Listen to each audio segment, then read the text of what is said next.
What's up, guys? Welcome to the video.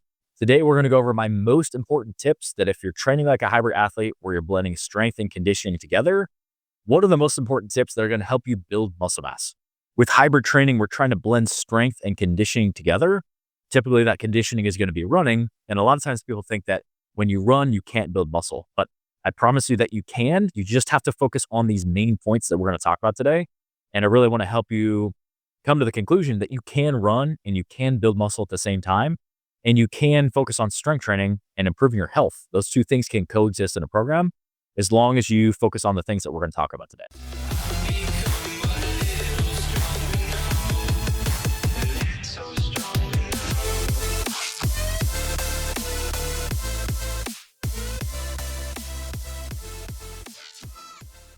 So my number one tip to building muscle, and it is so simple, but I think a lot of people forget that this is one of the biggest things that we can do in the gym to build muscle and maintain muscle mass, especially when we're running and lifting, is to lift heavy. If you are trying to build muscle, you have to progressively overload. And I say heavy, I mean that, heavy relative for you. But ideally, your strength training workouts, you should be challenging your muscles. And we typically want to be lifting anywhere in that like 5 to 12 rep range. And heavy can look different for a set of 5. It can look different for a set of 12. But by the end of that set, you should be close to muscle failure. And if you're not, you need to adjust your weights up and you need to focus on getting as close to muscle failure as you possibly can, especially by that last set. My recommendation that I always give would be to at least every workout, pick 2 compound movements that you're going to try to focus on overloading and getting stronger at from week to week. As the workout gets on, you can get into accessory stuff, and we'll talk about that later in the video on how you can structure that to build muscle if you're training hybrid. But again, first thing, lift heavy, pick some compound movements, get a piece of paper, get a pen, write down your lifts, write down your weights, your sets, your reps from week to week, and track your progression. That is the first thing that you could do to build muscle and maintain muscle mass while training like a hybrid athlete. So we're going to go through our workouts. I'm going to go through my chest and back workout. I'm going to show you how that's structured and how I'm structuring the compound movements at the beginning.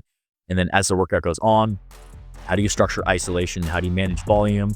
And go through a chest and back workout. So I got the rest of my pre-workout to finish up and get changed. Let's go through a chest and back workout.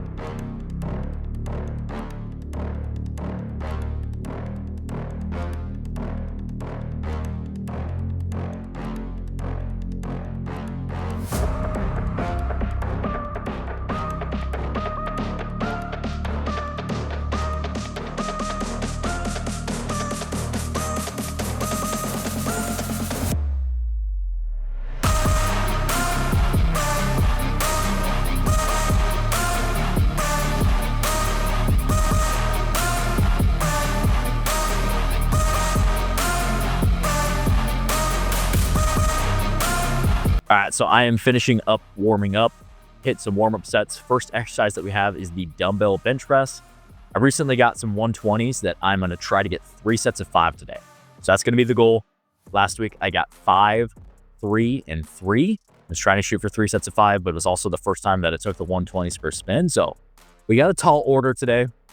Like I said, the goal is to overload. Pick a couple movements at the beginning of the workout. Today, the dumbbell bench press is first. We're going to try to get stronger. I'm going to try to add 2 reps on the second and the third set. It's a tall order. Let's see if we can get it done. So like I was saying, overloading your muscles is super, super important. You can't just expect to lift light weights and run and maintain muscle and build muscle. And like I was saying, light is always relative, heavy is always relative. So lift what is appropriate for you. But for me, did a bunch of warm-up sets. Goal was 3 sets of 5 today with 120s. First set felt really good. I think that a lot of people sell their progress short, especially strength progress short, by not doing enough warm-ups. So before the workout, I did some light rowing. I did some dynamic warm-up. I did some shoulder stability stuff, just making sure that I'm thoroughly warm. I don't just put on my gym clothes, go over to the 120s and try and rep them out. You're going to not have as good of performance by doing that. You're also going to get yourself hurt. You're going to get yourself injured, and you're not going to be able to make progress long term. So second set of 120s here, barely got the 5th one up. Going into heavy sets, I think you also have to have the mindset that it's not going to be a cakewalk. You got to focus. You got to really emphasize the task at hand. And I was hell-bent on trying to get 5-5-5. I got 5-3-3 last week. Typically the progression would be like 5-4-4, but I wanted 5-5-5, and you can see here on this last one, it was a grind. I was pumped to get it when I got done, but that's what you got to do. You got to focus on each week to get stronger and build muscle. All right, so I successfully got 3 sets of 5 reps, barely with the 120. So, focusing on getting stronger each week, number one thing that you can do to build muscle. Second tip is to look at your overall training volume throughout the week. So I'll do a full voiceover and kind of explain what my training volume looks like right now. But basically, you want to look at the total amount of sets and reps that you're doing each week. And for most people, you want to be aiming to get at least 10 to 20 sets per muscle group per week. If you're more of a beginner to strength training, on that lower end of that volume is going to be enough to stimulate muscle growth. If you're more advanced or immediate, in between that 15, 20, sometimes even more sets each week per muscle group is going to help you build muscle and accrue the volume that you need to place the stimulus on your muscle to grow. So strength and volume, you have to have a balance of both in your program. We're focusing on getting stronger each week, and we're also focusing on having the appropriate amount of sets, aka volume, each week so that you can consistently place the stimulus on your muscle to grow. So I'm hopping to some incline bench press. We're working on overloading. I'll do a voiceover and explain the optimal amount of sets and kind of how I'm structuring my program right now. So like I was saying, the second exercise that I'm overloading is incline dumbbell bench press. So focusing on 2 movements, the dumbbell bench press and the incline bench press for the chest. And those are exercises that I'm trying to progress and get stronger at each week. Managing your overall total training volume. Typically, if you're a beginner, anywhere from like 10, 15, maximum of 20 sets per week per muscle group is going to stimulate muscle growth, and even sometimes less than 10. I think that people go into these crazy high volume workouts, and volume is good, but it's just a variable that you can manipulate. So if you're a beginner, I would start off with like 10 to 15 sets max per week. See what that does for you, because you will make progress on that. As you start to progress over time, you have to increase your volume, you have to increase different intensity techniques to make sure that you keep building muscle. You can't keep doing 3 sets at 10 forever and just completely build 5 pounds of muscle every single couple months and think that's going to go on forever. So as you start to progress, getting up towards that like 15 to 20 sets per muscle group, sometimes even 25 sets, is going to help you build specific muscle groups. And if you have certain muscle groups that are lagging behind, you can always increase the volume. Say you have a stubborn muscle group and you want to train it like 20 to 25, maximum of 30 for a short period of time. You just have to make sure you bring down training volume in other muscle groups. But that's one variable that I think a lot of people forget, is overall training volume. Yes, we want to overload, we want to get stronger, but we also need to add volume. That's going to help increase hypertrophy. So for this specific chest workout, I did 3 working sets on the flat bench press. I did 4 working sets on the incline bench press and 4 working sets on the incline cable fly. That's 11 total sets. It's not that much. I personally like to train everything twice per week because it allows me to be really intense with the 10 to 12 sets per muscle group.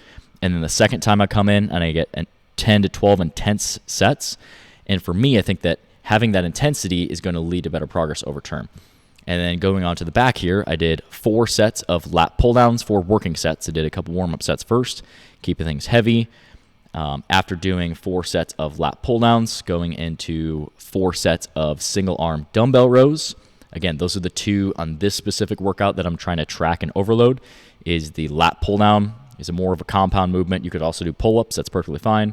And then doing a single arm row. These are 2 movements that are not isolation based that you can focus on getting stronger at. So 4 on the pull down, 4 on the row. It gives us 8 sets so far. And then I went over to a cable and did a straight arm lat pull down for 4 working sets.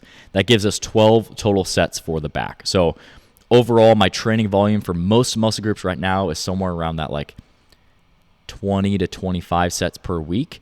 And I think that's a better way of splitting it up, is splitting it into 2 separate days.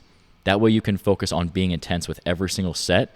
Because over time, if you're doing all your sets in one day, you get 10 or sets in, like 2 or 3 exercises in, and you can't be intense. So that just allows you to keep up intensity, and over the long term, I think is going to help you build more muscle. All right, so just wrapped up that chest and back workout. That's going to lead me right into my third point. My third tip is that if you're training like a hybrid athlete, You need to focus on fueling your body, and you need to eat enough calories and need to eat enough protein to support recovery and to support building new muscle mass. It doesn't just come from nowhere. You have to have, ideally, I would recommend 1 gram of protein per pound of body weight.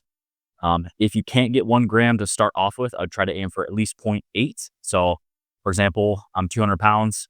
Bare minimum, I want to get 140 grams of protein a day. Ideally, I hit 200 grams of protein every day. You can eat that through whole food sources: chicken, beef, fish, eggs, Greek yogurt, cottage cheese, and then also using things like a protein powder as an extension of your diet to fill in the cracks. Post-workout, I'm going to do 2 scoops of our thick grind whey protein. Our protein has 0 grams of added sugar, has 24 grams of protein, and only has 7 ingredients. So has everything you need, nothing that you don't. If you'd like to give our whey protein a shot, I'll give you a 15% discount code you can use on your first order.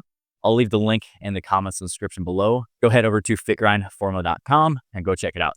We have a chocolate delight flavor. It tastes awesome, and it has 0 grams of added sugar. So thank you guys for the support. Go check it out if you're interested. Also, making sure that we're getting enough high quality carbohydrates in our diet to fuel our workouts, to recover and have good energy. So things like potatoes, rice, pasta, whole grain breads, oatmeal, fruits. These are all really good options of carbohydrate sources that are going to help fuel your body and help you see the most amount of progress, especially when you're training like a hybrid athlete. And, a little bonus tip here, I want to talk about your overall goal. And training hybrid doesn't mean that you have to run 50 miles a week and you have to lift every day. It can look so different dependent on your goal and where you're at with your fitness.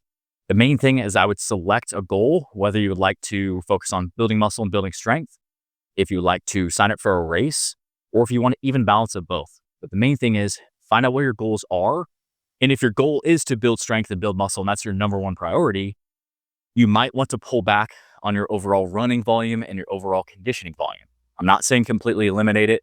You can still run 10, 15, 20 miles, maybe even 30 miles a week and still build muscle. You just have to fuel your body. You have to place the stimulus in the gym in order to see the progress that you want. Or say that you want to go sign up for a race, 5K, 10K, half marathon, marathon, ultra marathon. Or you want to go do high rocks or anything that has more of an endurance component to it. You might have to pull back a little bit on your strength training. I think that's the beauty of hybrid training, is it allows you to do both in your program.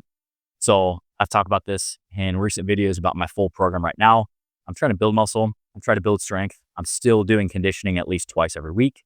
I have some goals in the spring and the summer to sign up for some half marathons. So you go through these phases, you go through periodization, and you focus on getting better at this.